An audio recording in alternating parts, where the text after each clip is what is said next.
Okay, let's continue our third clip video, no? Third clip video na, okay? 1 Thessalonians chapter 3 verse 4 to 8, okay?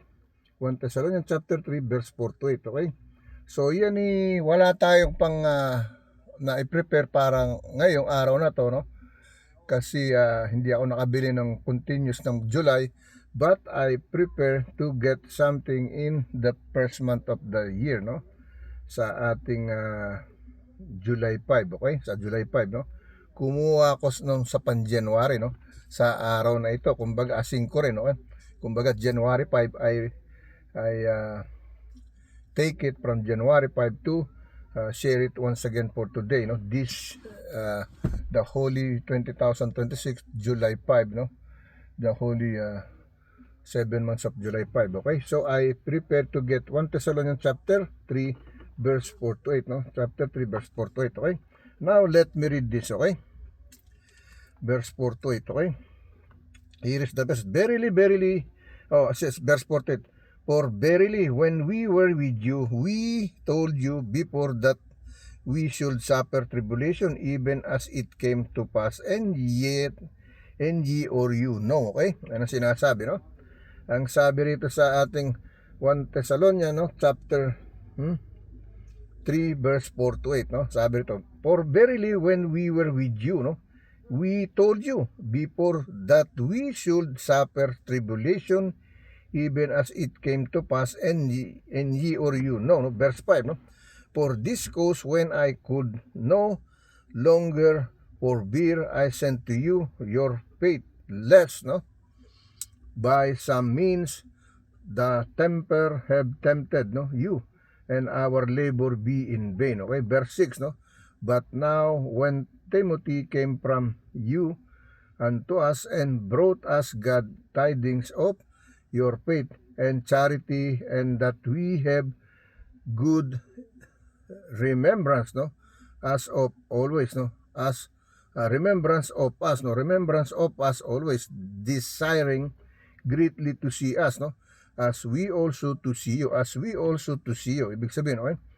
So dito tayo sa verse 7, no? Therefore, brethren, we were comforted over you in all our affliction and distress by your faith, no? Verse 8, no? For now we live, no? If ye or you stand fast in the Lord, no? If you stand fast in the Lord, okay? Now let me go to read sa ating pwede nating saglit lang, may chine-check kasi ako, no? Baka mamaya kasi may naliktangan na naman tayo, no? Pwede na nating basahin hanggang ano yan, no? Hanggang 13, okay? Alright? Sana nag-umpisa tayo sa 4, no? Pwede nating isama hanggang 13, okay? Kasi dadalawa na yan, okay? So let me include from verse 8 to 13, no? So we're gonna read, no? We're gonna read 1 Thessalonians chapter 3 verse 4 to 13, no? Verse to 13, no? So we stop on verse 8, okay? Now let me continue verse 9, no? For what things can we render to God, no? Again for you, for all the joy wherewith we joy for your sake before our God, okay? Excuse me, verse 10, okay? Verse 10, okay? Night and day praying exceedingly, that we might see you, no? Face and might perfect that which is lacking in your faith, no? Verse 11, now God himself and our Father and our Lord Jesus Christ direct our way unto you, no? Verse 12, no? And the Lord make you to increase and abound in love one towards another and towards all men, even as we do towards you, no? Verse 13, no? To the end, he may establish your hearts unblameable in holiness before God, even our Father, as the coming of our Lord Jesus Christ with all his saints, no? With all his saints, okay? So basahin natin sa Tagalog version, no? 1 Thessalonica, no? Pahina 3, versikulo 4 hanggang 13, no? Doon tayo nagumpisa na, no? Dapat nga binuo ko na pala ito kung totoo, sino. Pwede naman natin buuin na, no? Balikan lang natin yung 1 to 3, no? Ito yung 1 to 3, no? Wherefore when we could not longer, no, forbear, we thought it good to be left, no, at aliens alone, okay? O at Athens, no. Let me read once again, no, verse 1 to 3, okay?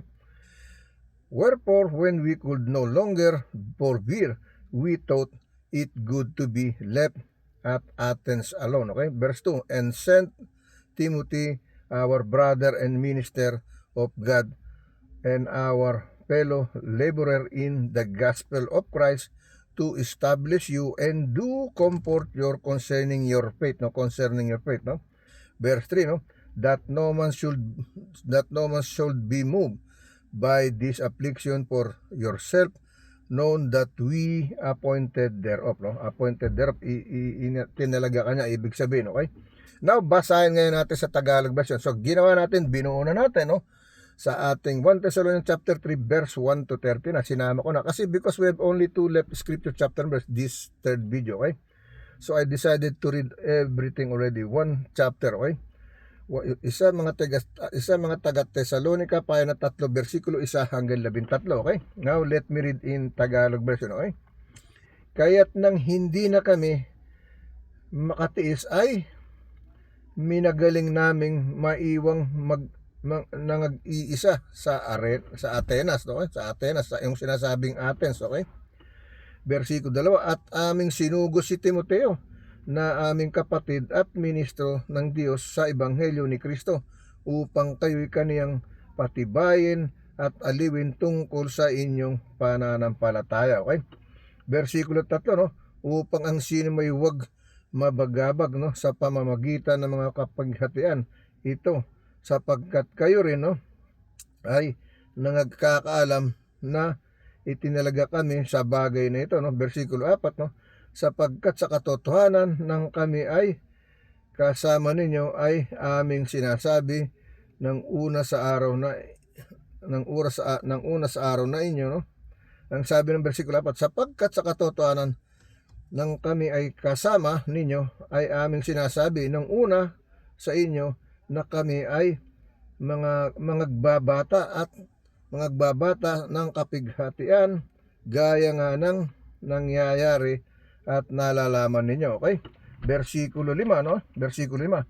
Dahil dito naman, nang hindi ko na matiis pa, ako'y nagsugo upang matalastas ko ang inyong pananampalataya, no? Baka sa anumang paraan kayo'y mga tukso ng manunukso at ang aming pagpapagal ay mawalan ng kabuluhan, okay?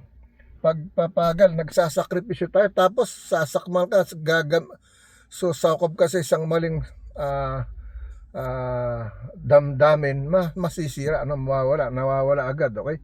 Lumalayo. Pero pagbabalik, kasi alam ng Diyos na ikaw ay sa Kanya, pero siyempre natutukso ka, no? So medyo nababawasan yung sagrado mo, yung pagkabanal mo, okay? Pero it's okay, ganun talaga, wala kang magagawa, kasi tao lang tayo, no? Pero hanggat maiwasan natin, no, magpakatatag tayo para sa Espiritu niya sa Kanyang pagmamahal, magagawa natin ang nagagawa niya, no?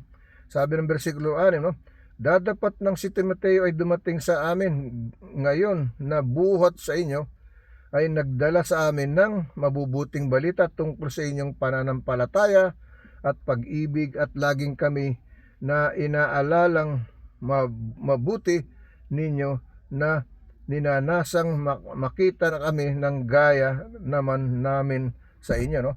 Makita tayo na katulad ni Timoteo, ibig sabihin, no, mapatulad tayo sa kanya, no? Versikulo 7, dahil dito, no, nangaaliw kami, mga kapatid, tungkol sa inyo sa pamamagitan ng inyong pananampalataya, no, sa lahat naming kagipitan at kapighatian, okay?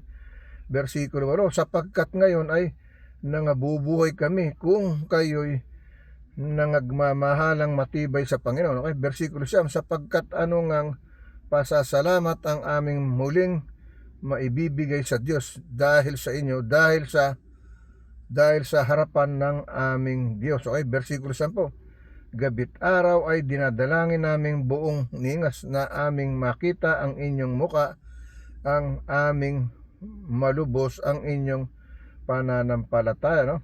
Versikulo 11, patnugutan nawa ng ating Diyos at Ama ang ating Panginoong Hesus ang aming paglalakbay, no, sa inyo. Okay? Versikulo 12, no? At kayo'y palaguin at pasaganain ng Panginoon, no? Pasaganain ng Panginoon sa pag-ibig sa isa't isa sa lahat ng tao na gaya naman ng amin sa inyo. Okay? Naman ng amin sa inyo. Versikulo 23, no? Upang pagtibayin niya ang inyong mga puso nang walang maipipita sa kabanalan sa kabanalan sa harapan ng ating Diyos Ama at sa pagparito ng ating Panginoon Kristo na kasama ang kanyang lahat ng mga banal, no? So yung mga katulad natin, yung mga nagsisilbi sa Panginoon, yun ang ibig sabihin, makakasama na Kristo sa pagparito at pagsundo sa iyo, parang ganun. Okay? Yan ang ibig sabihin. Okay? To the end He may establish your hearts, no, unblameable in holiness before God, even our Father, at the coming of our Lord Jesus Christ with all His saints, no? Kasama mga banal. Okay? Sabi sa Tagalog, upang patibayin niya ang inyong mga puso na walang maipipintas sa kabanalan sa harapan ng ating Diyos Ama, no? At sa Diyos Ama sa pagparito ng ating Panginoong Kristo na kasama ng kanyang lahat ng mga banal, no? Anak ng Diyos Ama, ibig sabihin. Okay? Now let me read in Spanish this one. Okay? Let me read in Spanish. Okay? Spanish. Okay, continuous po tayo, no? Tuloy-tuloy lang, no? Nangihina, lalambot, na papahinto, na antok, naghihikap, talagang ganun lang, no? Tao lang tayo, no? Hindi tayo Panginoon tunay, no? Pero namumuhay tayo sa buhay ng Panginoon. Kasi yan ang sinasabi ng Panginoon, live like me, walk with me, take your cross and follow me, no? So binibitbit ko yung cross ko para pahiwatig ko rin sa inyo ang aking trabaho sa kanya. Katulad ng kanyang trabaho sa atin, no? Nung tayo sinagip niya, siya yung napako sa krus, siya yung nagkabuta sa palad, no? Siya yung may saksak na sibat. Hindi mga santong yan, no? Hindi mga ginto, pilak, kahoy, bato, bakal. Hindi po yan ang tunay na Diyos. Okay? Na hinahalikan nyo, niluluhuran nyo. Mali po yan. Okay? Totoo po yan. Okay? Hindi po paninirang puri yan. Okay? Kung hindi sinasabi ng Biblia. Okay? Diyan nagagalit yung ibang mga nakakuha ng koleksyon, no? Kaya sila hindi magkaigi. Okay? So now, let's go to continue to read sa ating 1 Tesalonicenses Kapitulo 3, versikulo 1 hanggang 13, one chapter. Okay? Sa Spanish, no? Por lo cual, pudiendo soportarlo más, acordamos, no, quedarnos solo en Atenas, no? Versículo 2, no? Y enviamos y Timoteo, nuestro hermano, servidor de Dios y colaborador nuestro en el Evangelio de Cristo, para confirmaros y exhortaros respecto y vuestra fe, ¿no? Versículo 3. Ipindique nadie si iniquity por estas, ¿no, tribulaciones, porque vosotros mismas sabíais que para esto estamos puestos, ¿no? Versículo 4, por también estando con vosotros, pediciamos que íbamos pas tribulaciones como acontecido y sabíais, ¿no? Versículo 5, ¿no? Por lo cual también yo, no pudiendo soportar más, envié para informarme de vuestra fe, no sea que os hubiese tentado el tentador y que nuestro trabajo resultase en vano. Versículo 6, pero cuando Timoteo volvió de vosotros y nos dio buenas noticias, ¿no? De vuestras amor, y que siempre nos recordáis con cariño, diciendo vernos como también nosotros y vosotros, ¿no? Versículo 7, ¿no? Por ello, hermanos, en medio de toda nuestra necesidad y aflicción, fuimos consolados de vosotros por medio de vuestra fe, ¿no? Versículo 8, ¿no? Porque ahora vivimos si vosotros estáis firmes en el Señor, ¿no? Versículo 9, por lo cual, que acciones de gracias podremos dar de Dios por vosotros por todo el gozo con que nos gozamos y guasa de vosotros delante de nuestro Dios. Versículo 10, orando de noche y día con gran insistencia para que veamos vuestro rostro y completemos lo que falte y vuestra fe, ¿no? Versículo 11, ¿no? Mas el mismo Dios y Padre nuestro y nuestro Señor Jesucristo dirija nuestro camino y vosotros. Versículo 12, ¿no? Y el Señor haga crecer y abundar y amor unos para con otros y para con todos, como también lo hacemos nosotros para con vosotros. Versículo 13, ¿no?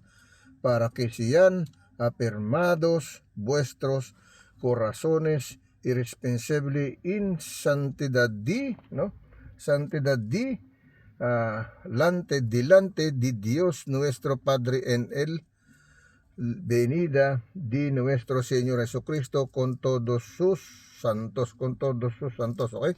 Iyan yung Spanish natin sa ating 1 Tesalonicenses, no? Tesalonicenses, no? Kapitulo 1, versículo 3, ano? No? Tesalonicenses, kapitulo 1 Tesalonicenses, kapitulo 3, versículo 1 hanggang 3. Yan ang binasa natin dyan, okay? We read the whole chapter. Now, let me read the last one that I've been prepared for you, okay? Dito tayo sa ating 1 Peter, no? 1 Peter chapter 15 verse 19, no? 1 Peter chapter 15 verse 19, no? So let me check, no? 1 Peter chapter 19 verse 15, okay? Dito tayo, okay? Alright. 1 Peter chapter 15 verse 1 Peter chapter 15 verse 15 to 19, okay? So, doon tayo sa 15 to 19, okay? Here is the message, no? Sabi rito, no? But as which hath, no, called you is holy, no? So, be ye or you holy in a manner of conversation, okay? Ang sabi rito, no? Ang sabi dito, right? Sabi rito, no? Sa verse 15. But as he which hath called you is holy. So be ye or you holy in a manner of conversation. Verse 16. Because it is written, be ye or you holy, for I am holy, no? Inaala maging banal ka kasi banal ang Panginoon, okay? Dito tayo sa versikulo 17. If ye or you call on the Father who without respect of person judgeth according to every man work past the, no? Past the time of your sojourning here in fear, okay? Verse 18, no? For as much as ye or you know that ye or you were not redeemed with corruptible things as silver, as gold from your vain conversation received by tradition from your fathers. No? Tradition from your kautusan lang, okay? Verse 19, no? Verse 19, no? But with the precious blood of Christ, no, as of a lamb without blemish and without spot, no, without spot, okay? Hanggang doon tayo sa ano na yan, okay?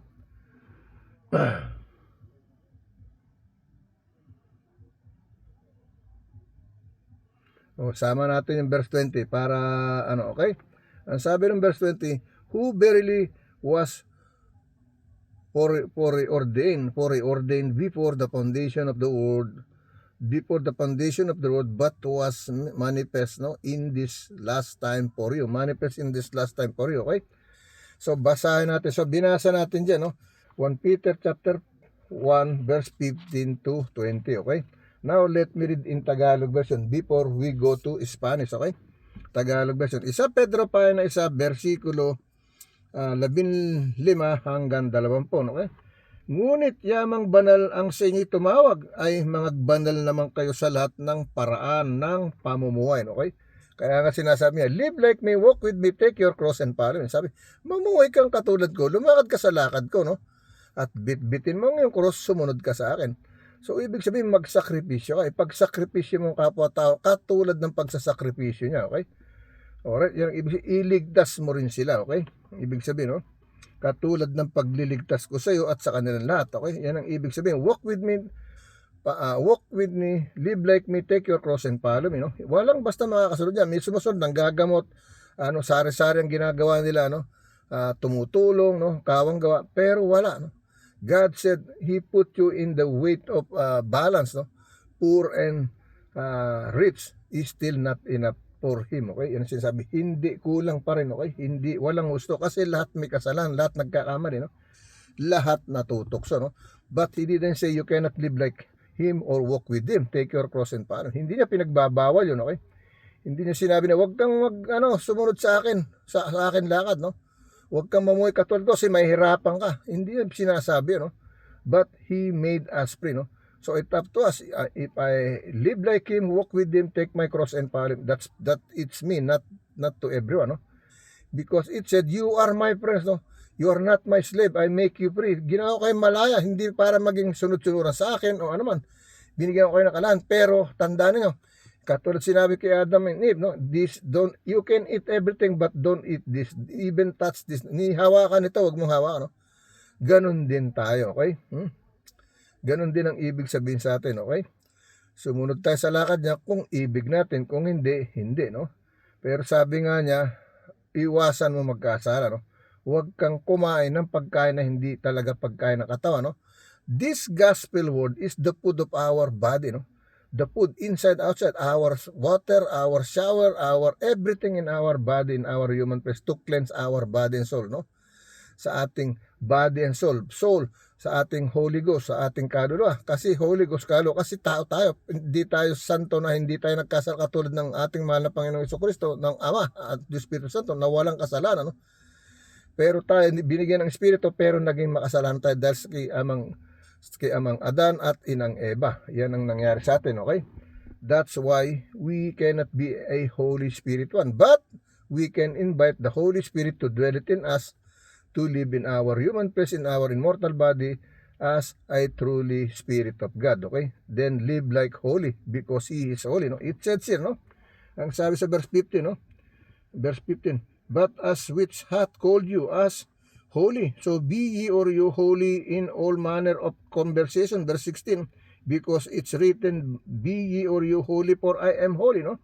Verse 17, and if ye or you call in the Father, who without respect of person judgeth, no? According to every man work fast, no? The time of your sojourning here and fear, okay? Verse 18, no? For as much as ye know that ye or you were not redeemed with corruptible things as silver and gold from your vain conversation received by tribulation from your fathers. So tribulation from your fathers, no? Verse 19, no? But with the precious blood of Christ, no? As of the Lamb without blemish and without spot, okay? Yan ang sinasabi, no? Verse 20, no? Who verily was foreordained, no? Before the tribulation of the, no? Ang sabi rito, no? Who verily was foreordained, no? The foundation of the world, but was manifest in the last time for you, okay? Ang sabi rito sa Tagalog, no? Sa Tagalog na tayo, di ba? No? Nandito pa rito. Sinama natin yung okay? Saglit, ha? May dikit na naman yung ating no? Sinama natin yung 19, no? 19, no? Hanggang 20, no? Ang sabi rito sa Tagalog, no? Alright? Yun ang sinasabi, no? Sabi sa verse 17, and sabi ng verse 17, and if ye called on the Father, no, who without respect of person judgeth according to every man works past the time of sojourning here and fear, no? Verse 18, for as much as ye or you, now that ye or you were not redeemed with corruptible things as silver or gold from your vain conversation received by the tradition from your fathers, no? Verse 19, but will precious blood of Christ as of a lamb without blemish and without spot. Okay, yan ang sinasabi. Verse 20, who verily was foreordained before the foundation of the world, but was manifested in this last time for you. Okay, so basahin natin sa Tagalog, okay? Tagalog version, okay? Sa Tagalog, sinasabi sa Pedro Pahina 1, versikulo 5 hanggang 20, no? Ngunit yamang banal ang sa inyo tumawag, no? At magpabanal naman kayo sa lahat ng paraan ng pamumuhay. Sa lahat ng paraan ng pamumuhay, no? Pilitin natin mag-imal. Pero tao tayo, kaya hindi mangyayari, no? Pero binipilit natin, no? Pinakikita na sa Diyos o pinaglalabanan natin. Versikulo 16, oh. Alam niyo, pag mabait kayong tao, naku po, ang tingin sa inyo ng tao, talagang wala kayo. Wala kang dating, okay? But it's okay. May dating ka sa Panginoon. Wala kang dating sa tao, that's fine. Wala kang dating sa pamilya mo, fine. Pero sa Panginoon, napakalaki ng dating mo, okay? Yan po ang masasabi ko sa inyo, no? Nanay mo, tatay mo, kapatid mo, asawa mo, mga anak mo, wala kang dating sa kanila, okay lang. Sa Panginoon, may dating ka. Sa Panginoon, mahalaga ka. Hiyas ka sa Panginoon. Sa kanila, hindi ka hiyas. Mas nakikinig sila sa iba, mas naniniwala sila sa iba, mas magbibigay sila sa iba kaysa sa iyo bilang pamilya. Wala ang suporta sa iyo. Okay lang yon. Hindi na yun nakahinanakitan sa akin kung di pinaliliwanag ko lang. Pero sa Panginoon, siguradong may halaga ako. Mas mahalaga ako sa Kanya. Okay? Kung wala akong masyadong halaga sa aking pamilya, mahalaga lang ako sa pamilya, kailangan nila ako sa kanilang oras na pangailangan, no? Pero sa ganitong bagay, wala silang suporta sa akin, that's fine. Hindi ko kinagagalit yun kasi yun ang pagsubok sa akin ng Panginoon, no? But dito tayo, no? Ang dami ko dyan kamag-anak, no? Kapuso ko pamilya sa magkakabilang panig, sa ama, sa ina, no? Sa Briones, sa Mauricio, sa Magsino, Luistro. Maraming nakakapanood dyan, no? Mas nagkakaroon ko ng halaga sa kanila kaysa pamilya ko. Tandaan nyo yan, okay? Kasi ganun talaga ang labanan, eh. Ang sabi nga sa Biblia, unang makakalaban mo pa, pamilya. Okay? So, naunawaan ko. Okay? So, balik tayo sa 1 Pedro Pahina 1, versikulo 5 hanggang 20. No? Ngunit yamang banal ang sa inyo tumawag, magpakabanal naman kayo sa lahat ng paraan ng pamumuhay. Versikulo 20, sapagkat nasusulat kayo'y magpakabanal, sapagkat siya'y banal. Ako'y banal. No?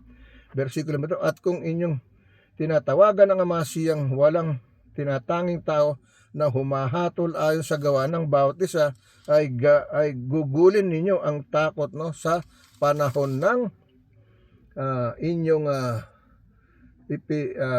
ipinangingibang bayan, sa panahon ng pinangingibang bayan. Versikulo 21, na inyong nalalamang kayo'y tinubos hindi ng mga bagay na nangasisira ng pilak o ginto mula sa inyong walang kabuluhang paraan sa pamumuhay na ipinamana sa inyo ng inyong mga magulang. Versikulo 20, no?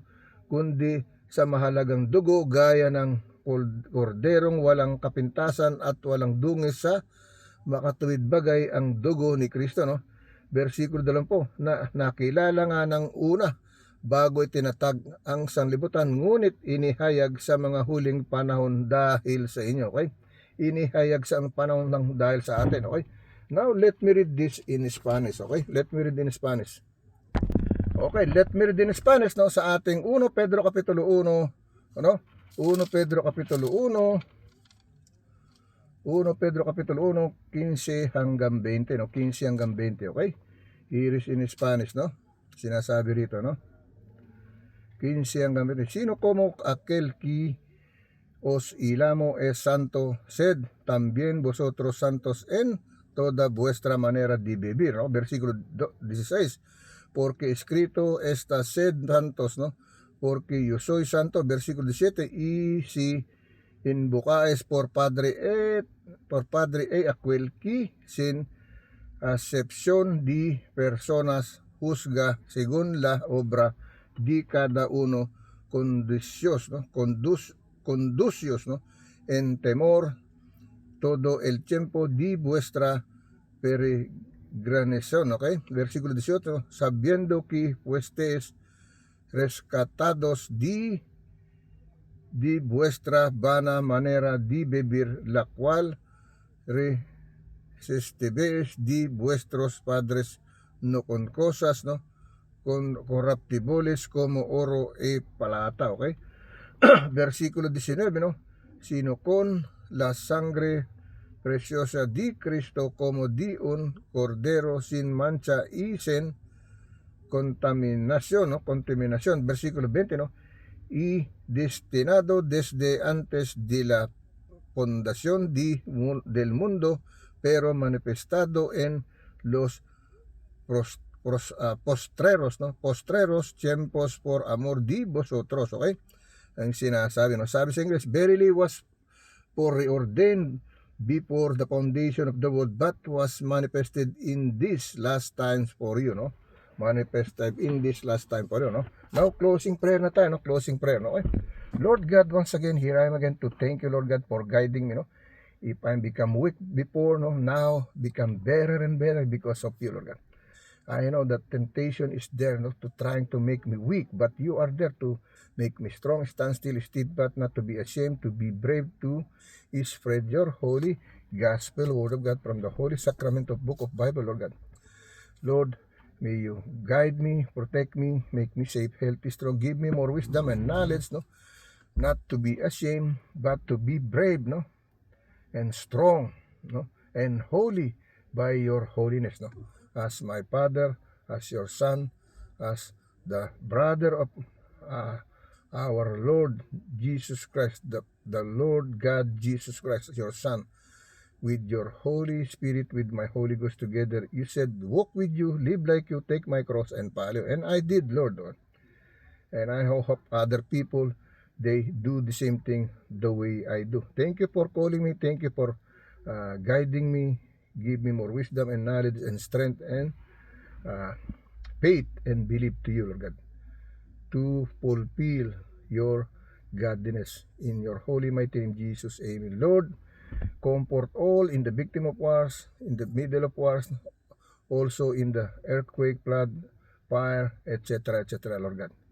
To you, there's nothing too hard for you. To you, there's nothing impossible to you. When we call your name, when we praise for your name, when we pray for your name, when we praise for your name, in your holy mighty name, Jesus, amen and amen. Okay, yan po, no? So, sana po nagustuhan yung ating sharing for today, no? Sa ating The Holy 2026, sa ating The Holy 7 month of July 5, no? So, later, I will share you some of my happenings yesterday, no? On the July 4, no? The 4th of July, no? The 250 years, no? Celebration birthday of United States of America. Okay? God bless you po. Ingat po kayo, no? Sa lahat mga kababayan, kamusta po ka sa inyong lahat, no? Isang mapagpalang umaga, no? Masaganang umaga, no? Kapayapaan, kaligtasan, kalusugan, kalakasan, no? Katatagan, no? Pang-uunawa, pagtulong sa kapwa, pagmamahal, number 1 sa atin, no? Pagpapatawad, no? Katulad ng pagpapatawad sa atin ng ating Panginoong Jesucristo, no? So, mula sa tatlong region ng Pilipinas, Luzon, Visayas at Mindanao, no? You are all included here in my prayer. And of course, all over the world, worldwide, nationwide, no? All kind of nationality, all kind of religion, all kind of citizen, whether you are good or bad, from president to the lower civilian person, from rich to the poor, you are all included here in my daily bread, with devotion, healing prayer, with Jesus calling, with the promised blessing. The promised blessing of God is the earth, okay? The one I've been sitting now, the one I've been sleeping, eating, running, everything that you want to do. This is the promised land of the Lord, okay? So God bless you. May see you tomorrow once again, oh. May this blessing sharing be your shield, be your cloth, be your protection in our everyday life of living. In Jesus' name that we always call and pray, amen and amen. God bless you. We love you, okay?